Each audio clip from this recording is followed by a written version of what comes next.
Malamig na. Compared sa mga nakaraang araw. Bakit mo pa? Hmm, ano na, actually, ako na.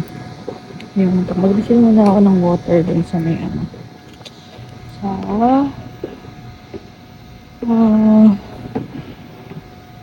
dun sa may, pangkat sa kuya. Bago ako umalis.